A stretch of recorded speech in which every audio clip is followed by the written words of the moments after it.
What's up guys? Samahan nyo na naman kami dito sa ating panibagong araw, panibagong vlog na naman tayo mga lods. Bali ang ginagawa ko pala dyan mga lods ay tinatanggal na natin yung ating lumang kamote. Kumbaga hindi na siya pwedeng gulayan pa masyado dahil parang iba na yung kulay niya. Parang tumatanda na rin siya. Kumbaga nagyayelo na yung mga dahon niya at saka hindi na rin maganda yung mga talbos niya. Kaya tatanggalin na natin yung kamote dyan mga lods para taniman natin ng bago.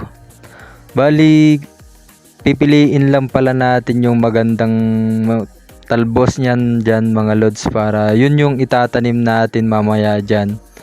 Kaya tinanggal-tanggal ko na yung napakakapal na ugat niya kaya ganyan karami yung kamote na natanggal natin mga lods.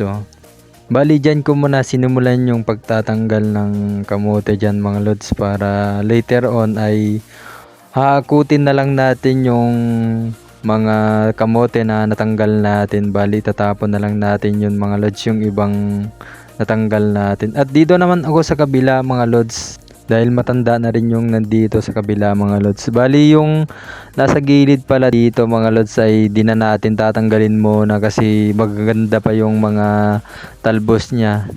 At may mga kasama tayong makukulit na bata pala dito mga lods. At ayan na nga ay ito pala yung anak ng pinsan ni Bakit ko, si Jairo. Ayan na nga nag-hi naman sa atin dyan. At may pa-flying kiss pa siya dyan mga lods. At ayan na nga mga lods ay binubuhat ko na rin tong natanggal natin dito mga lods. At shoutout pala kay Nicole Caspe dyan mga lods. Bali mas malawak pala yung tatanggalan natin dito sa kabila mga lods dahil mas malawak dito kaysa dun sa una natin tinanggalan kanina. Bali mas madami yung matatanggal dito mga lods dahil sa mas marami yung mga matanda na rin na kamote kaya yan. At shoutout sa ating hipag dito mga lods na pinapanood muna tayo dito. At ayan ang mga lods ay binubungkal ko na yung lupa na pagtatamnan natin ng kamote mamaya mga lods.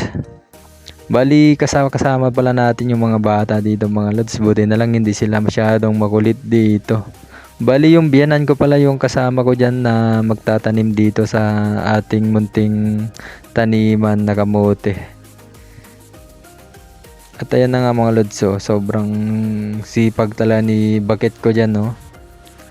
Bali i-flex lang natin si Bakit ko dyan para pagpawisan naman dyan kahit konti dahil sobrang taba na rin niya. Para pumayat daw siya ng konti. Ayan na nga ay tinutulungan niya na kami dito para madali daw matapos itong gagawin natin na garden. Ayan na nga mga lods ay konting pahinga muna ako dyan dahil hiningal na rin ako dito dahil sa ating pagbubungkal ng lupa. Ayan na nga ay nag-hi pa sa misis natin dyan, no. Ayan na nga ay sinipag na rin yung misis natin dyan na pagbungkal ng lupa. At bali sa oras pala yan mga lods ay ini-eras ko na yung ating pagtataniman ng kamote para mas mabilis pala siyang itanim mga lods. Mas maganda kasi yung nakaganyan mga lods para mas madali talaga yung pagtatanim ng kamote. Napakasaya talaga yung pagtatanim na ganito para may makukuha kang gulay kung wala kang mauulam dahil ang gulay ay napakahalaga sa ating buhay. Para maging makulay ang ating pamumuhay.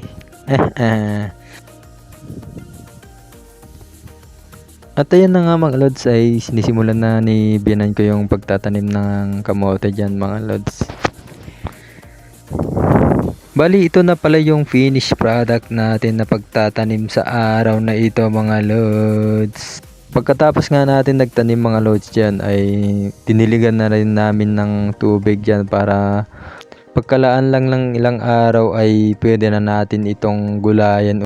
At hanggang dyan na lang muna mga lods. Bye bye!